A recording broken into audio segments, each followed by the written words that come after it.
Bonjour et bienvenue dans l'Hebdo du Dragon, votre journal du vendredi 100% Dracénie. Pour ceux qui ne sont pas au courant, n'oubliez pas d'aller regarder YouTube et Facebook pour partager ce journal. Et commençons dès à présent par le sommaire, avec en tête la Forteresse du Dragon, un lieu où reconstitutions historiques et sports médiévaux se côtoient pour un retour dans le passé assuré à chaque visite. Et à la suite, nous vous présenterons Spark Coach, une application de bien-être développée et présentée à Las Vegas par les Dracénois de l'entreprise Comlight. Finalement, comme toujours, les manifestations qui agitent Draguignan avec un discours de plus en plus dur face au gouvernement, alors que le dernier espoir des contestataires est le Conseil constitutionnel qui mettra encore quelques semaines à statuer. Et oui, car les manifestations ne sont pas prêtes de s'arrêter, nous sommes à la 10e désormais, et l'on prend peu de risques en affirmant que le mouvement s'inscrit dans la durée. Une nouvelle journée de grève a déjà été annoncée par l'intersyndicale mardi prochain, et tandis que différentes actions continuent en parallèle, comme le blocage de la plateforme logistique de la Farled hier. Cette semaine, nous vous proposons un reportage un peu différent, et nous plongerons au cœur de la manifestation.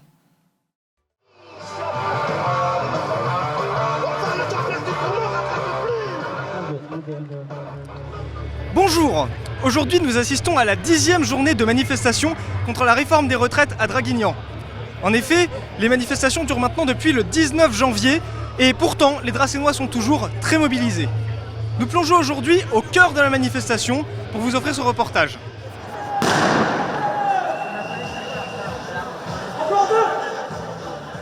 Alors que les mouvements sans précédent des derniers jours n'ont pas fait changer le gouvernement d'avis, les Dracénois continuent de se mobiliser chaque semaine et sans relâche.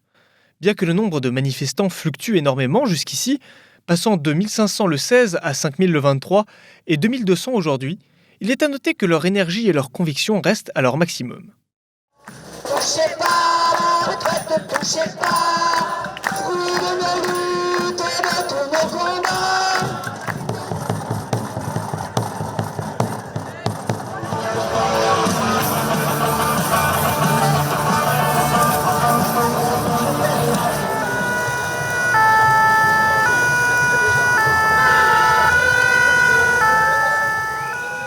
Et aujourd'hui, les jeunes notamment sont de plus en plus mobilisés, de sorte que toutes les tranches d'âge sont aujourd'hui présentes dans le cortège.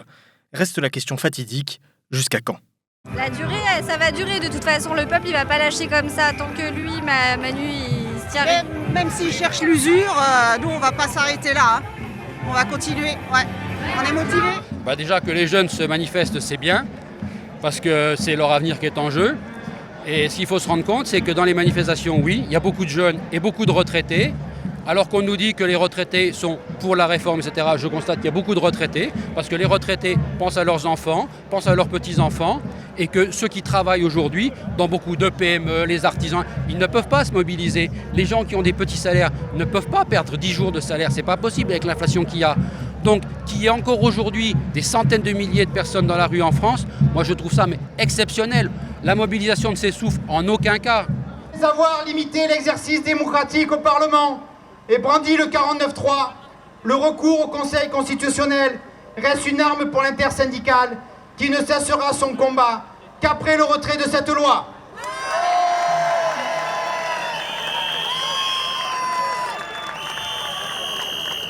Retrait, retrait, retrait de la réforme. Retrait, retrait, retrait de la réforme. Comme on peut le voir, les manifestants ne lâchent rien, alors que dans toute la France, des actions de plus en plus violentes se multiplient, une situation explosive qu'il faudra suivre de près. Mais dès à présent, tournons-nous vers Comlight, une entreprise dracénoise de technologie dont l'équipe est allée à Las Vegas pour présenter leur nouvelle application au Consumer Electronics Show, ou CES. Une application de bien-être et de prise de conscience de soi, une aventure que nous vous présentons dans ce reportage de Mathieu Hédinger. Pauline, de Comlight, qui a eu la chance de présenter au CES de Las Vegas 2023 son application Spark Coach, partage avec nous aujourd'hui cette expérience. Je suis Pauline, je suis la fondatrice de l'application Spark Coach. C'est une application mobile pour créer des affirmations positives, des playlists d'affirmations positives. Et Spark Coach, donc l'application qu'on présente aujourd'hui, et qui est une application qui est innovante puisque ça n'existe pas à ce jour sous format d'application mobile. La pensée positive aide à améliorer son quotidien. Cette application contient des playlists autour de la relaxation, de la réussite professionnelle ou bien simplement reprendre confiance en soi. Il y a un point qui est très important par rapport à cette application, c'est qu'effectivement, on est sur de la pensée positive. Qui dit pensée positive, souvent, ça fait penser à loi d'attraction, ça fait penser à spiritualité. Mais ce qu'il faut savoir, c'est que ça touche vraiment le côté scientifique. Aujourd'hui, c'est reconnu. La pensée positive, c'est reconnu que quand on pense positive, eh bien, ça aide à avoir une meilleure vie. Quand on travaille sur la pensée positive, l'auto-hypnose, ça aide à avoir une meilleure qualité aussi. Dans tout ce qui est thérapie, que ça soit l'auto-hypnose qui est un bon exemple, on va avoir vraiment de la performance quand on va travailler dessus et on travaille sur le subconscient. Le CES de Las Vegas, plus gros événement au monde, a permis à Pauline d'avoir son propre stand et de présenter son projet devant les acteurs majeurs des nouvelles technologies. Alors le CES de Las Vegas, c'est un des plus gros events au monde pour tout ce qui est new tech et innovation de start-up. C'est un très gros événement puisque c'est très connu dans le monde entier. Moi, il s'est présenté justement grâce à ComLive de pouvoir avoir un stand là-bas et présenter le projet. C'est un énorme tremplin en termes de business pour pouvoir rencontrer un petit peu, ça peut être des partenariats, ça peut être des investisseurs. En tout cas, il y a tout l'écosystème de créateurs, enfin tout ce qui est digital. Donc c'est vraiment un événement qui peut être un tremplin. Comme chaque année, le CES de Las Vegas permet de faire découvrir au monde entier des produits high-tech, utiles ou qui tentent d'améliorer notre qualité de vie.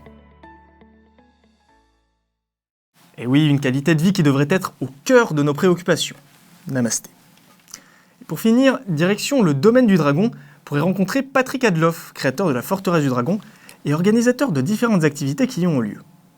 Laissez-nous vous faire entrer dans une forteresse médiévale à travers ce reportage de Cynthia Billeux, Mathieu Edinger et Gérald Chadet. C'est au pied du château du Dragon, vieux de 800 ans et lieu chargé d'histoire dans un cadre magnifique, que nous rencontrons Patrick Adloff, président de Dragon Passion et de Maître Archer. Vous êtes actuellement à la Forteresse du Dragon, dans un lieu magique, un lieu rempli d'histoire et de légendes, car nous sommes au pied du château du Dragon, qui se situe juste ici, qui a 800 ans, et nous sommes l'avant-garde de la forteresse. Nous sommes ici une école d'archerie avant tout, mais un lieu de partage, un lieu de communion, un lieu où on se raconte beaucoup d'histoires. Alors je fais ça que depuis 800 ans. C'est-à-dire que quand j'étais dans ce château, en haut, autrefois, il y a très longtemps, j'avais commencé cette histoire-là. Et puis à un moment donné, il fallait le réaliser, il fallait le concrétiser. Et puis on est un peu comme des grands enfants, on aime bien faire des cabanes, des châteaux en bois. Donc là, aujourd'hui, il y a cette forteresse-là où c'est que beaucoup de gens y retrouvent la sérénité, la protection, surtout en ces lieux.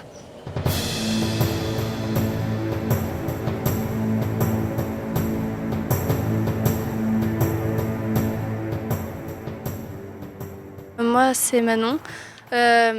C'est ma 3e année de tir à l'arc, donc je fais du tir à l'arc depuis 2 ans. J'ai commencé à en faire quand je suis arrivée ici et que j'ai vu ce cadre superbe pour tirer à l'arc. On n'est pas en intérieur avec des viseurs, on tire en instinctif en extérieur. L'association reçoit le pôle activité adapté et des personnes en situation de handicap, ainsi que la présence régulière des enfants de centres aérés. Bonjour, je m'appelle Marius, j'ai 11 ans et je fais du tir à l'arc depuis, là ça va être ma 4e année. Et je m'amuse beaucoup ici, on apprend à tirer à l'arc, on fait des compétitions entre nous, on va dans la forêt, on s'amuse beaucoup aussi.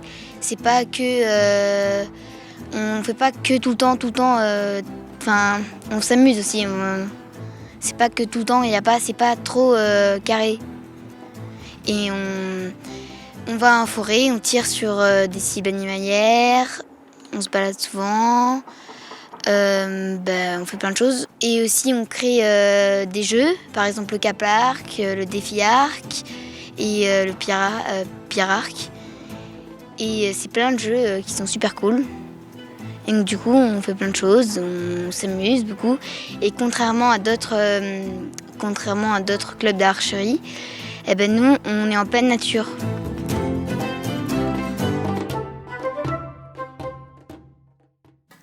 Et à présent, faisons un détour par l'actualité sportive avec Mathieu qui nous relate les prouesses des équipes dracénoises.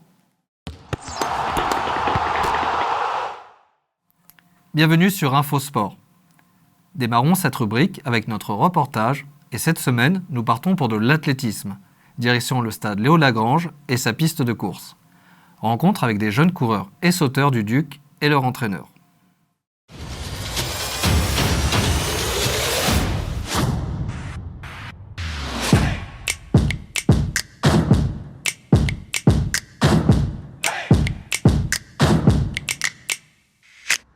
Alors, moi, je suis M. Giclos, je suis le président du club. Voilà. Donc, c'est moi qui dirige le club.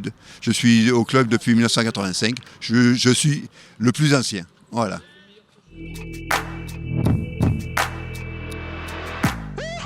Alors, nous sommes le 3e club du Var depuis 2 années. Dont on représente Draguignan jusqu'au niveau France. Cette année, il y a 3 semaines, nous avons une équipe de juniors et cadettes qui sont allés aux France.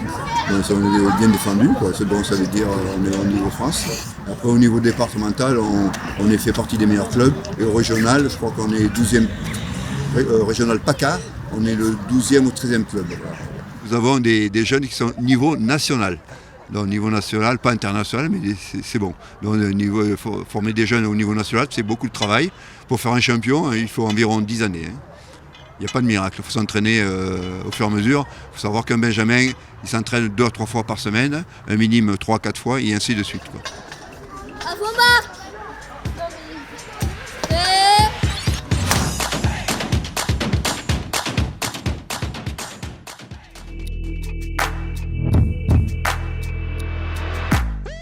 J'ai 66 ans, je vais sur mes 67 ans. J'ai commencé tard, j'ai commencé à 28 ans à faire du sport. Il faut user, ne pas abuser. Bon, moi je suis à la retraite, je fais du sport l'hiver que 4-5 fois par semaine et l'été 5-6 fois. Voilà, bon, pour être en forme. Après, il faut avoir une hygiène de vie sans abuser. User, ne pas abuser. Tout est bon, comme on dit, mais bon, il ne faut pas abuser. Alors voici une partie du groupe du Duc qui va partir pour Paris pour le marathon.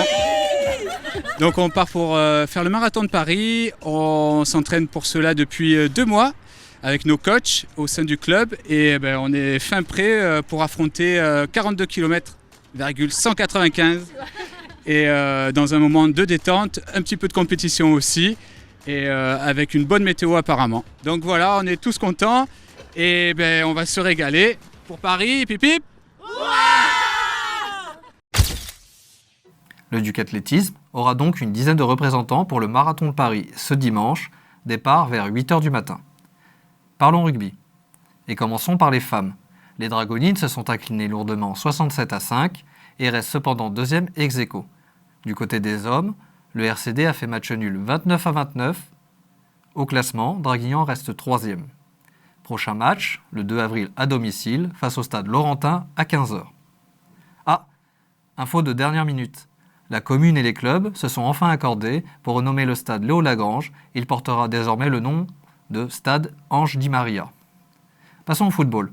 Le SCD a fait match nul 1-1 à domicile face au Gap Foot. Au classement, Draguignan se place 9e. Prochain match, le SCD recevra Fréjus Saint-Raphaël le 2 avril à 15h. Et pour finir, en handball, le DVHB remporte sans difficulté son match face à l'US Croroise, 33-24. Au classement, Draguignan se hisse à la 3e place. Prochain match à l'extérieur contre Istres-Provence, dimanche 2 avril à 16h. C'était Infosport, à la semaine prochaine.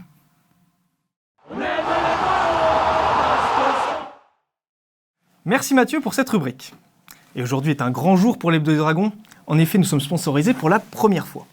Mais pas d'inquiétude, pas d'arnaque, Dracecola, notre sponsor, est une marque locale avec comme ambition de proposer des produits de qualité comme alternative aux sodas habituels. Alors n'hésitez pas, faites comme moi, buvez Dracecola. Pour plus d'informations sur leurs produits, je vous renvoie vers la description de la vidéo où vous pourrez trouver toutes leurs informations, mais également un code promo pour ceux d'entre vous qui voudraient commander leur première bouteille de Dracecola. Foncez!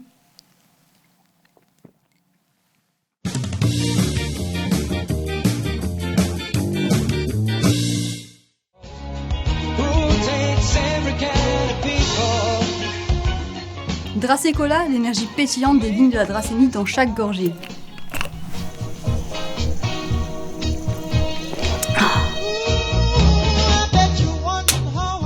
Rafraîchissez-vous et savourez l'essence fruitée de notre boisson gazeuse, unique en son genre.